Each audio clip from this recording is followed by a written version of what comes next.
देना पड़ेगा, किसी का भी हो। इसलिए राम नाम लेते रहो, गोविंद नाम लेते रहो।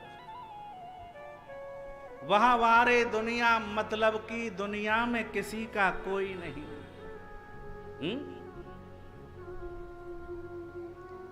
इसीलिए तो कहते हैं कि भजन कर मस्त जवानी में, और बुढ़ापा किसने देखा है। बुढ़ापे की नहीं पता, भजन करो। किसी का ये जीवन में याद रखो, किसी का कुछ पैसे से ही मतलब नहीं है। किसी की कोई भी वस्तु हम पर नहीं रह जाए, वो हमको आगे चुकानी पड़ेगी। आगे आज ब्रह्मा जी, आज महाराज मेरे शिव ने, मेरे शंकर ने सांप दे दिया गौ को, केतकी के फूल को। सज्जनों, लेकिन मेरे शिव को क्रोध आया, ए ब्रह्मा तुमने झूठ बोला,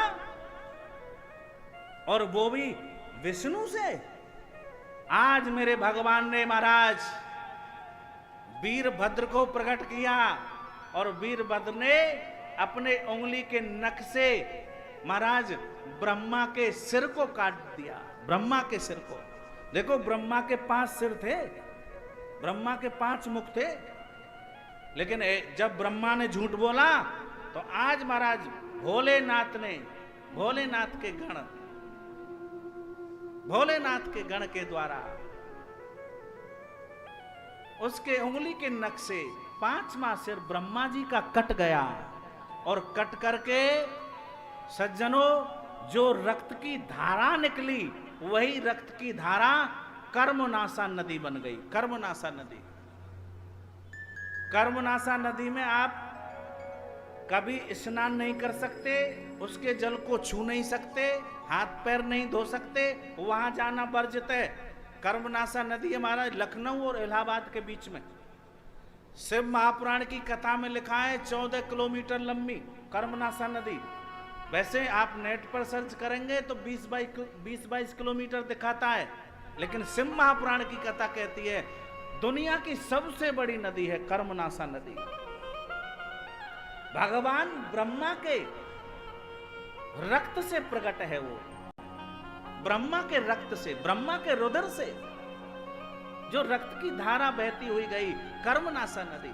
कोई भी यदि भूल से किसी को पता ना हो, जाने में अनजाने में कर्मनासा नदी के जल को छू लेता है तो 7 पुण्यों का, 7 जन्मों का पुण्य नष्ट हो जाता है। 7 जन्मों का पुण्य क्षीण हो जाता है, ऐसा शिव महापुराण की कथा बताती है। 7 पुण्यों का, 7 जन्मों का पुण्य।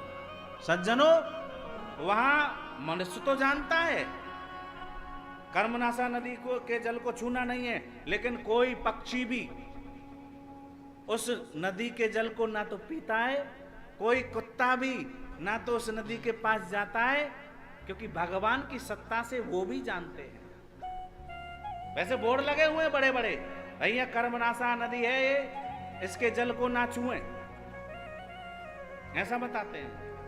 वह कर्मनासा नदी प्रकट हुई सज्जनों, कर्मनासा नदी।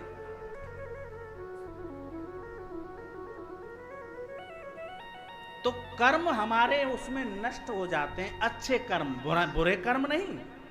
कर्मनासा इसलिए नाम पड़ा, बुरे कर्म उसमें नष्ट हो जाते हैं। इसलिए सज्जनों, जीवन में याद रखो, हमेशा याद रखो, शिव के नाम को, भोलेनाथ के नाम को जीवन में उतारते रहो, शिव की कृपा को जीवन में उतारते रहो।